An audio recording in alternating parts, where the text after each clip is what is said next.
محترم ناظرین، السلام علیکم ورحمۃ اللہ وبرکاتہ۔ محترم ناظرین، آج ہم آپ کو قوم عاد کا واقعہ سنانے والے ہیں۔ بسم اللہ الرحمن الرحیم۔ حضرت نوح علیہ السلام کی امت اللہ تعالیٰ کے عذاب میں گرفتار ہوئی، ساری امت مٹ کے رہ گئی، پورا شہر برباد ہو گیا، ساری بستی ویران ہو گئی۔ پھر اللہ تعالیٰ نے حضرت نوح علیہ السلام کی اولاد میں برکت دی، جیسے حضرت آدم علیہ السلام کے اولاد میں برکت دی تھی۔ دیکھتے ہی دیکھتے سارا شہر آباد ہو گیا، پوری بستی حضرت نوح علیہ السلام کی اولاد سے بھر گئی۔ حضرت نوح علیہ السلام کی اولاد میں بہت سی قومیں ہوئیں جنہوں نے پورے ملک آباد کیے۔ انہی قوموں میں سے ایک قوم عاد کے نام سے مشہور ہوئی۔ قوم عاد کے لوگ بڑے زبردست اور بہت طاقتور تھے۔ ان کے جسم فولاد کے اور دل پتھر کے معلوم ہوتے تھے۔ یہ ہر ایک کو ہرا دیتے تھے، جس پر چاہتے تھے ظلم و زیادتی کرتے تھے، کوئی ان سے جیت نہیں سکتا تھا۔ ہر ایک ان سے ڈر جاتا تھا اور یہ کسی سے ڈرنا نہیں جانتے تھے۔ عاد کے پاس کسی چیز کی کمی نہ تھی، ہر چیز ضرورت سے زائد ان کو ملی تھی۔ ان کی اولاد اتنی زیادہ ہوئی کہ پورا شہر آباد ہو گیا، سارے مکانات بھر گئے۔ جب ان کے لڑکے صبح کے وقت سیر و تفریح اور کھیل کود کے لیے نکلتے تھے تو عجیب چہل پہل ہوتی تھی اور عجیب رونق نظر آتی تھی، اور جب ان کے اونٹ اور بکریاں جنگل چرنے جاتی تو ان کا منظر دیکھنے کے لائق ہوتا تھا۔ پورا جنگل اونٹ اور بکریوں سے بھر جاتا تھا، اور گھوڑے جب میدان جنگ میں لڑائی کے لیے قطار باندھ کر نکلتے تھے تو ان کا سما بھی قابل دید ہوتا تھا۔ زمین ایسی معلوم ہوتا تھا کہ سبز مخمل پر بچھا، اس میں جا بجا چشمے، نہریں، تالاب اور کنویں، صاف و شفاف پانی، جیسے سبز مخمل میں سفید ریشم کا کام۔ مکانات کے چاروں طرف سرسبز و شاداب چمن، پھولوں کی بہار، پھلدار درختوں کے قطار کو دیکھتے ہی رہیے۔ غرض راحت و آرام کے سینکڑوں سامان تھے، آرام کے دن تھے، عیش کی راتیں تھیں، مگر اللہ اکبر، عاد کی نافرمانی کی ہوئی کوئی حد بھی تھی۔ اللہ کی دی ہوئی نعمتیں اور اس کو یہ بھولے بیٹھے تھے۔ عاد ایسی نافرمان دے کہ صاف قوم کی راحت و آرام پا کر اللہ کو بھول بیٹھے۔ جانتے تھے کہ حضرت نوح علیہ السلام کی امت پر اسی نافرمانی کی وجہ سے عذاب آیا تھا اور ساری امت ڈوب گئی تھی۔ خوب سمجھتے تھے کہ اسی سرکشی کی وجہ سے انہوں نے یہ دن دیکھا تھا۔ اپنے باپ دادا سے اس ہولناک عذاب کا قصہ سنتے رہتے تھے، زمین میں جا بجا طوفان کے نشانات دیکھتے رہتے تھے، مگر ان کو ہوش نہ آیا، نہ آنکھ کھلی اور نہ خواب غفلت سے جاگے۔ اسی طرح بتوں کی عبادت کرتے تھے جیسے حضرت نوح علیہ السلام کی امت کرتی تھی، بالکل ان کا نمونہ تھے، بس انہوں نے رکھا اور انہوں نے اٹھا لیا۔ اپنے ہاتھوں سے پتھر تراش کر بت بناتے تھے، پھر ان کی پرستش کرتے تھے، ان کے آگے سجدہ کرتے تھے، ان سے سوال کرتے تھے، ان کی عبادت میں دن رات لگے رہتے تھے، ان سے دعائیں مانگتے تھے، ان پر نذر و نیاز چڑھاتے تھے، ان کے نام کی قربانی کرتے تھے۔ کیسی ان کی عقلیں تھیں، اتنا نہیں سمجھتے تھے کہ ہم ہی نے ان کو بنایا، ہم ہی ان کو سجدہ کیوں کریں، ان سے مرادیں کیوں مانگیں۔ یہ نہ سمجھتے تھے کہ یہ پتھر کی مورتیاں جن کو ہمارے ہاتھوں نے بنایا، یہ ہم کو کیا دے دیں گی، کون سی حاجت پوری کر دیں گی یا کون سی تکلیف رفع کر دیں گی۔ یہ خود ہی بے حس و حرکت ہیں، ہم کو کیا آرام پہنچائیں گی۔ مگر توبہ، وہ کیا سمجھتے، ان کی عقلیں تو کھا گئی تھیں۔ دنیا کے معاملات میں بڑے سمجھدار اور دین کے معاملہ میں بے انتہائی ناسمجھ اور بے حد غبی تھے۔ عاد کی قوت، ان کے مال اور ان کی اولاد ان کے لیے مصیبت بن گئی، اس لیے کہ قوت کے زور و مال کا نشہ اور اولاد کی محبت نے ان کو اللہ کی یاد سے غافل کر دیا۔ وہ دنیا کی نعمتیں پا کر دین سے بے خبر ہو گئے، نہ اللہ پر ایمان لائے، نہ آخرت کا یقین کیا۔ لوگوں پر ظلم کرتے تھے اور کوئی ان کو ظلم سے روکنے والا نہ تھا۔ ان کو کون روک سکتا تھا، کس میں طاقت تھی کہ ان کو روک کر اپنی سر بلا مول لے۔ اور وہ کیسے ظلم نہ کرتے، مالدار تھے، روپیہ والے تھے، دولت کا نشہ تھا، قوت کا گھمنڈ تھا۔ ہر مغرور ظالم ہوتا ہے اور ظلم کرتا ہے۔ عاد انتہائی مغرور اور پرلے درجہ کے ظالم تھے، ظلم و زیادتی کرتے تھے اور اللہ سے بالکل نہیں ڈرتے تھے۔ ڈرتے کیسے، اللہ کو سب سے بڑا سمجھتے اور اس کو ہر دل عزیز پر قادر سمجھتے اور اس پر ایمان لاتے، آخرت کا یقین کرتے، روز حشر کا خیال ہوتا تو سمجھتے۔ جنگلی جانوروں کی طرح تھے، کھایا پیا، کھیلے کودے اور پڑھ کے سو گئے بس۔ جب کسی پر غصہ ہوتے تو بالکل شیر کی طرح، جیسے شیر بکریوں پر حملہ کرتا ہے تو اس کو کھا جاتا ہے، اسی طرح جس کو کمزور سمجھتے اس کی جان کے دشمن ہو جاتے تھے، اس کو بالکل برباد کر دیتے تھے۔ کسی پر غصہ آتا تو مست ہاتھی کی طرح حملہ کر دیتے تھے اور اس کو مار ڈالتے تھے۔ جب کسی قوم سے لڑتے اور فتح پاتے تو ان کی کھیتی برباد کر دیتے تھے، اور جب کسی بستی میں داخل ہوتے تھے تو وہاں کے رہنے والوں کو ذلیل کرنے کے لیے نکال لیتے تھے، اور بس بستی کو بالکل مٹا دیتے تھے، برباد کر دیتے تھے۔ غریب اور کمزور آدمی ان کی برائی سے پناہ مانگتے تھے اور ان کے ظلم سے تنگ آ گئے تھے کہ ان کے سائے سے بھاگتے تھے۔ آگ کی قوت خود ان کے لیے اور تمام لوگوں کے لیے عذاب جان بن گئی۔ ہر شخص جو اللہ سے نہ ڈرے گا، ایمان نہ لائے گا، تو وہ خود اپنے لیے اور تمام لوگوں کے لیے مصیبت بن جائے گا، اس لیے کہ اللہ سے نہ ڈرنے والا جو نہ کرے وہ تھوڑا ہے۔ اللہ کا خوف ہو، روز حشر کا ڈر ہو، موت کا خیال ہو تو وہ برائی کرتے ڈریں، جرم سے باز آئیں، کمزوروں پر ترس کھائیں، ضعیفوں کی مدد کریں۔ مگر وہ کیوں کرتے اور کیوں ڈرتے؟ نہ انہیں مرنا تھا، نہ خدا کو منہ دکھانا تھا۔ وہ سمجھتے تھے کہ ہم اسی طرح کھائیں گے، کھیلیں گے، کوئی ہمیں روک نہیں سکتا، ہمیں اس عیش و آرام سے نکال نہیں سکتا۔ عاد کا کوئی کام نہ تھا، بس کھانا پینا، شراب و کباب، ناچ و گانا، کھیل کود، سیر و تفریح، عیش و آرام، یہی ان کا مشغلہ تھا۔ اسی میں ان کا دن تمام ہوتا تھا اور اسی میں راتیں گزرتی تھی۔ جو بہت روپیہ والے تھے اور اونچے اونچے اور بڑے بڑے محل بناتے تھے، ان کو دیکھ دیکھ کر خوش ہوتے تھے، اتراتے تھے کہ ہماری بڑی کوٹھی ہے، ہم بہت امیر آدمی ہیں۔ وہ اپنا سارا روپیہ کوٹھیوں کو بنانے میں خرچ کر دیتے تھے۔ جہاں کوئی خالی جگہ دیکھی وہیں ایک کوٹھی بنا لی، چاہے جس کی زمین ہو، اس سے ان کو کیا مطلب؟ ان کا شوق پورا ہو جائے، ان کو آرام مل جائے، دنیا چاہے جس حال میں ہو۔ پھر ایسے مضبوط مضبوط محل بناتے تھے گویا ہمیشہ اس میں رہیں گے، کبھی نہ مریں گے، اور بناتے چلے جاتے تھے۔ ضرورت ہو یا نہ ہو، بیچارے غریب بھوکوں مرتے تھے۔ وہ مکان کہاں سے بناتے؟ جس کے پاس پیٹ بھرنے کے لیے روپیہ نہ ہو وہ مکان کیسے بنا سکتا ہے؟ امیر آدمیوں کی بڑی بڑی کوٹھیاں بیکار پڑی تھیں اور غریبوں کو سر چھپانے کے لیے جھونپڑا بھی نصیب نہ تھا۔ جو شخص ان بڑے آدمیوں کے عالیشان محلوں اور ان کے نمائش چیزوں کو دیکھتا تو سمجھ لیتا تھا کہ ان کے محلوں کے رہنے والے اور نمائش چیزوں پر جان دینے والے بھلا کیا ایمان لائیں گے۔ جب عاد کی نافرمانی حد کو پہنچ گئی تو اللہ تعالیٰ کو منظور ہوا کہ ان کے پاس کسی رسول کو بھیجا جائے۔ اللہ تعالیٰ اس کو کب پسند کرتا ہے، اس کے بندے کفر و شرک پر کمر باندھ لیں، اس کو بھول جائیں اور پھر پتھروں کو اپنا معبود سمجھ لیں، پھر اس کی کمزور اور غریب مخلوق پر ظلم و زیادتی کریں، لوٹ مار مچائیں۔ عاد تو اپنی عقلیں کھو چکے تھے اور اپنی عقلیں شراب و کباب اور کھیل کود کی نظر کر چکے تھے۔ محلوں کے بنانے میں اور اس کے زیبائش اور آرائش کی تجویزوں سے ان کے دماغ کو چھٹی نہ رہی تھی۔ اب وہ دین کے بات کیسے سمجھتے؟ دنیا کے معاملہ میں بہت ہی سمجھدار اور عقل مند تھے اور دین کے معاملہ میں بیوقوف اور غبی سے زیادہ غبی تھے۔ اس بیوقوفی اور حماقت کی حد یہ ہے کہ اپنے ہی ہاتھوں سے پتھروں کی مورتیاں بنائیں اور ان کو خدا سمجھ لیں تاکہ ان کے آگے سجدہ کریں، ان سے اپنی مرادیں مانگیں اور ان کی عبادت کریں۔ اللہ تعالیٰ کو منظور تھا کہ جو رسول ان کی طرف بھیجا جائے وہ انہی کے خاندان سے ہو تاکہ یہ ان کی بات سمجھ سکے اور ان سے مانوس ہوں۔ حضرت ہود علیہ السلام عاد کے شریف گھرانہ میں پیدا ہوئے اور وہیں بڑھے اور پلے۔ حضرت ہود علیہ السلام کے نیکی اور عقل مندی کو سب جانتے اور مانتے تھے۔ حضرت ہود علیہ السلام اللہ کا پیغام لے کر اپنی قوم کے پاس آئے اور کہا، اے قوم، اللہ کی عبادت کرو، اس کے سوا تمہارا کوئی معبود نہیں، عبادت کے لائق وہی ایک ذات ہے، یہ پتھر پرستش کے لائق نہیں۔ اے قوم، بڑے شرم کی بات ہے کہ تم پتھروں کو پوجو، پتھروں کی پرستش کرو اور جس نے تم کو پیدا کیا اس کو بھول جاؤ اور اس کی عبادت و اطاعت سے منہ موڑ لو۔ اے قوم، بڑی حیرت کی بات ہے کہ کل تم نے اپنے ہاتھوں سے پتھروں کو تراش کر مورتیاں بنائی اور آج تم انہی مورتیوں کی پوجا کرنے لگے، ان کو اپنا معبود بنا لیا اور حقیقی معبود سچے بادشاہ کو بھلا دیا۔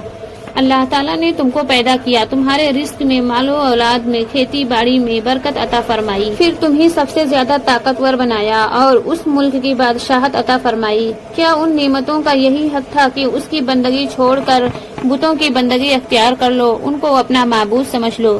تمہیں تو چاہیے کہ ان بڑی بڑی نعمتوں اور پروردگار کی ان بخششوں پر اس کا شکر ادا کرتے، اس کو اپنا معبود سمجھتے، اس کی عبادت میں کسی کو شریک نہ ٹھہراتے، اسی کے آگے سجدہ کرتے، اسی سے اپنی مرادیں مانگتے اور اسی سے اپنی خواہشوں کا اظہار کرتے، اسی پر بھروسہ کرتے۔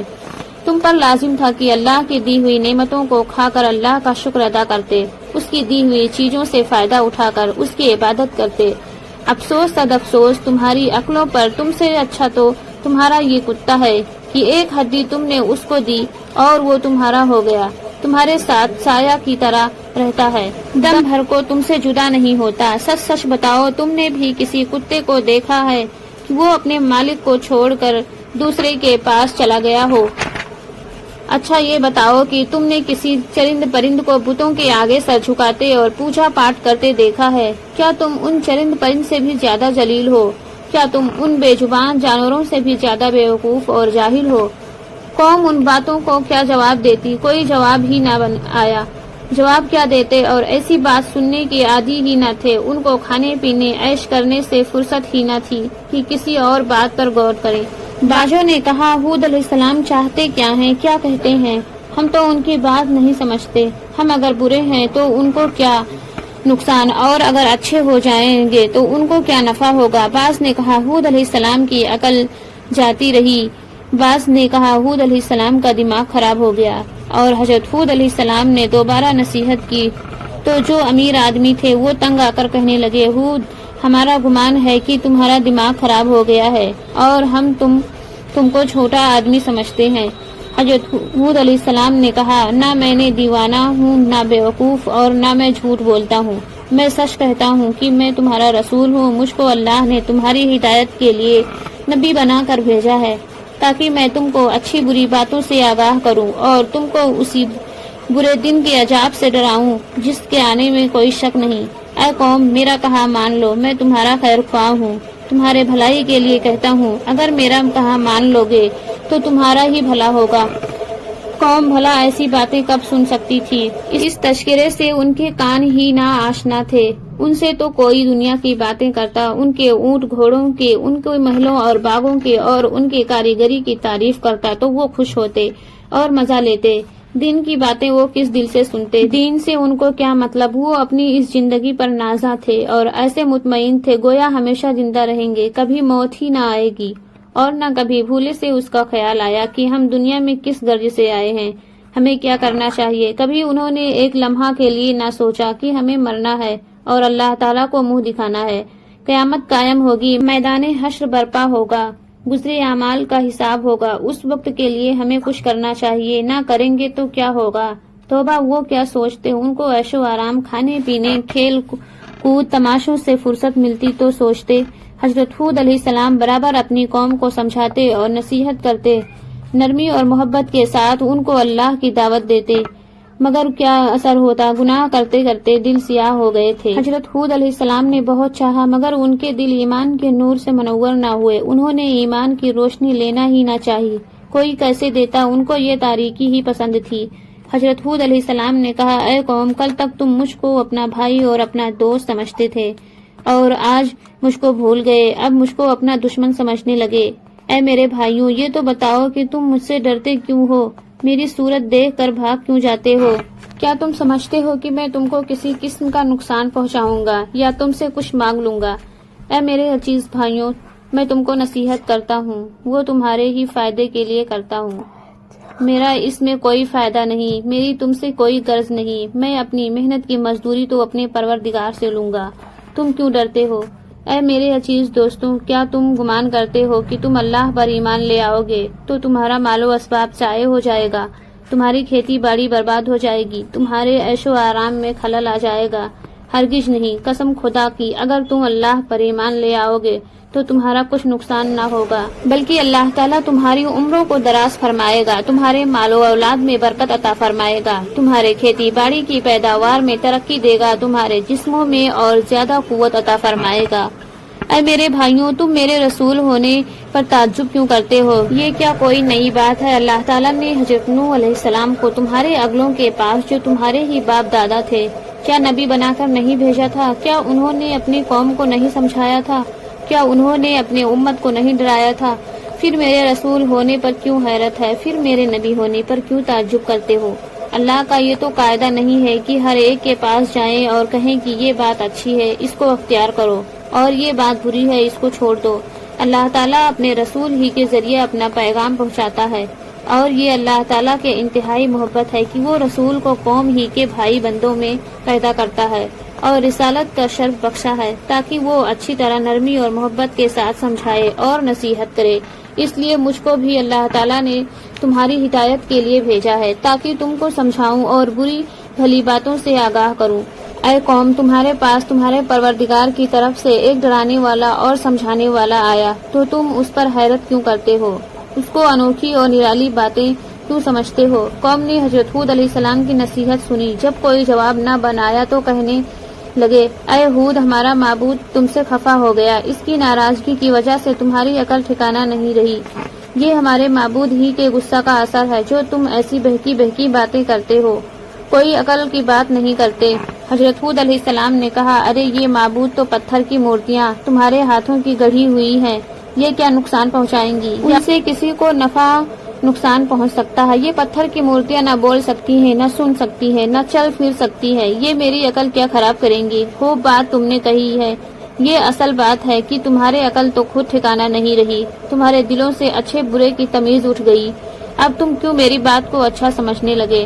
سن لو، یہ تمہارے معبود نہ کسی کے ساتھ بھلائی کر سکتے ہیں نہ برائی، نہ کسی کو نفع پہنچا سکتے ہیں نہ نقصان۔ اچھی طرح سمجھ لو کہ تم بھی اس کی قدرت نہیں رکھتے کہ کسی کو نفع پہنچاؤ یا نقصان، کسی کو مالا مال کرو یا برباد۔ یہ سب اللہ کے اختیار میں ہے، مخلوق کے اختیار میں نہیں۔ اللہ کے قبضہ میں سب کچھ ہے، اس کے حکم بغیر ایک پتا بھی نہیں ہل سکتا، ایک تنکا بھی اس کے حکم کے بغیر نہیں اٹھا سکتا۔ اے قوم، کان کھول کر سن لو، میں نہ تمہارے ان معبودوں پر ایمان لاؤں گا، نہ ان سے ڈروں گا اور نہ ڈرتا ہوں۔ مجھے تو ان سے نفرت ہے، میں ان کی صورت نہیں دیکھنا چاہتا اور میں تم سے بھی نہیں ڈرتا۔ اگر تمہاری پوری جماعت مل کر مجھے ستائے جب بھی میں نہ ڈروں گا۔ میرا بھروسہ اللہ پر ہے، میں اپنے پروردگار پر بھروسہ کرتا ہوں جو میرا بھی پروردگار ہے اور تمہارا بھی۔ عاد نے سب کچھ سنا مگر ایمان نہ لائے۔ حضرت ہود علیہ السلام کی نصیحتوں سے تنگ آ کر ایک دن کہنے لگے، اے ہود، کیسے مانے کہ تم رسول ہو؟ تمہاری اس نبوت کی کون سی دلیل ہے؟ دلیل دکھاؤ تو ہم جانیں۔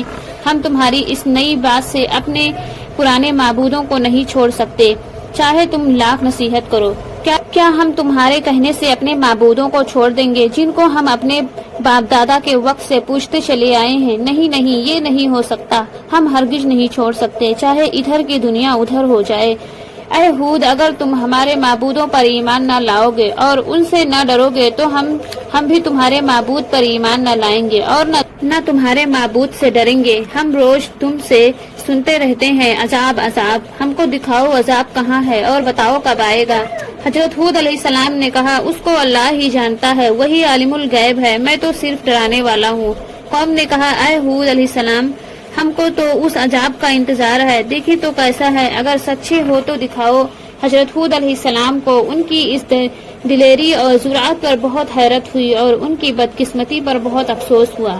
زمانہ سے اس شہر میں پانی نہیں برسا تھا، آسمان بالکل صاف تھا، کہیں کوئی بادل کا ٹکڑا دکھائی نہ دیتا تھا، زمین خشک تھی، پیڑ سوکھ پڑے تھے، پتے کمھلا رہے تھے اور پھول مرجھا رہے تھے۔ قوم عاد پانی کو ترس رہی تھی، بارش کا سخت انتظار تھا مگر پانی کا ایک قطرہ نہ گرا۔ ہر وقت سب کی نگاہیں آسمان پر لگی رہتی تھی کہ شاید ابر نظر آ جائے، مگر ایک ٹکڑا بھی نظر نہ آتا تھا۔ پانی کی بے حد ضرورت تھی، کھیتی برباد ہو رہی تھی، باغات سوکھ رہے تھے، گرمی سے حواس بگڑ رہے تھے، بار بار آسمان کو دیکھتے تھے اور نگاہیں ناکام پلٹ آئی تھی۔ آخر کار مایوس ہو گئے۔ ایک دن انہوں نے بادل کا ایک ٹکڑا دیکھا جو ان کی طرف آ رہا تھا، بس پھر ان کی خوشی کا کیا پوچھنا، ایک دم چلا اٹھے، یہ برسنے والا بادل ہے، یہ برسنے والا بادل ہے۔ اب ہر شخص کی زبان پر تھا، جس سے سنو یہی کہتا تھا، یہ برسنے والا بادل ہے، یہ برسنے والا بادل ہے۔ اس خوشی میں ناچنے کودنے لگے، شور مچانے لگے۔ حضرت ہود علیہ السلام ابر دیکھ کر سمجھ گئے کہ یہ برسنے والا بادل نہیں ہے، یہ رحمت کی گھٹائیں نہیں ہیں، یہ عذاب کا بادل ہے۔ حضرت ہود علیہ السلام نے قوم سے کہا کہ تم اس کو رحمت کی گھٹائیں سمجھتے ہو، تم اس کو برسنے والا بادل سمجھ رہے ہو، غلط ہے، یہ برسنے والا بادل نہیں ہے، اس میں ہوا اور ہوا میں دردناک عذاب ہے۔ اے قوم، جس عذاب کا تمہیں انتظار تھا وہ آ پہنچا، اب تم جانو اور تمہارے یہ معبود۔ مجھے کچھ کہنا تھا جو کہہ چکا اور جو سمجھانا تھا سمجھا چکا۔ دستن ہوا چلی اور دم بدم تیز ہونے لگی اور اتنی تیز ہوئی کہ نہ کسی کانوں نے سنا اور نہ آنکھوں نے دیکھا، اور اللہ نے دکھائے ایسی سخت آندھی تھی کہ اللہ کی پناہ۔ حضرت ہود علیہ السلام مسلمانوں کو لے کر اللہ کے حکم سے نکل گئے۔ اس وقت کی حالت قابل افسوس تھی، آندھی بڑھتی جاتی تھی اور لوگوں کو کہیں امن کی جگہ نہیں ملتی تھی، گرد ایسی اڑ رہی تھی کہ ہاتھ کو ہاتھ نہ سمجھائی جاتی تھی، ساری دنیا اندھیری ہو گئی تھی۔ لوگ گھبرا گھبرا کر اپنے اپنے گھروں میں گھس گئے اور دروازہ بند کر لیے اور دیواروں سے لپٹ کر کھڑے ہو گئے۔ عورتیں چیختی